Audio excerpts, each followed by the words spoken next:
Okay, I want to start by reading you the definition of a hyperbola, because we're going to use that for this problem. From the book, it says, a hyperbola is the collection of all points in the plane, the difference of whose distances from two fixed points called the foci is constant. So we have two focuses here, two foci.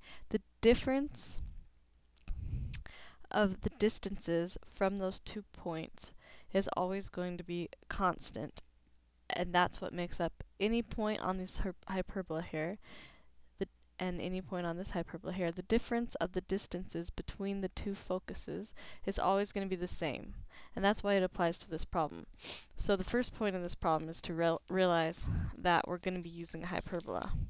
It says all the points where this explosion,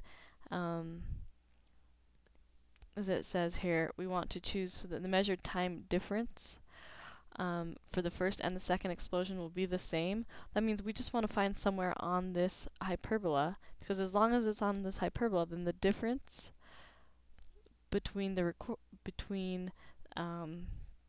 recordings is going to be the same for each spot.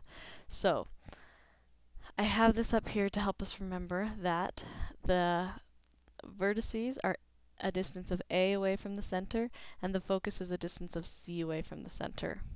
And so they set this up for us with the center being at 0, 0, which is nice.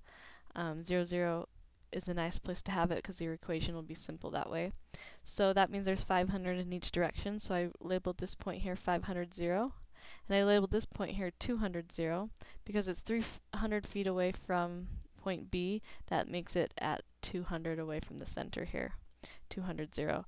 So this point here is the vertex of the hyperbola. Whenever you have a hyperbola that intersects the transverse axis, that would be the vertex. Anytime it intersects the transverse axis, that's your vertex. So the vertex is 200, 0.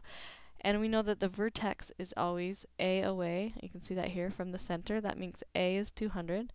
And the focus, which is this point here, because we want, that's explosion number 1, and we want the sound difference to be the same as on this point here. So that's our focus. And the focus is C away from the center. That makes C 500. So if you use B squared equals C squared minus A squared, you find out that B squared is 210,000. So we go over here to, we want to come up with our equation of the hyperbola. So we knew what A squared was because we knew where the vertex was. So I put 200 squared here, which would give me 40,000. B squared, again, we found out here by using this formula here. And we knew what C was because of the focus, and so we found what B was by using that formula. It was 210. B squared was 210,000. So we put that in here. So this is the equation of our hyperbola.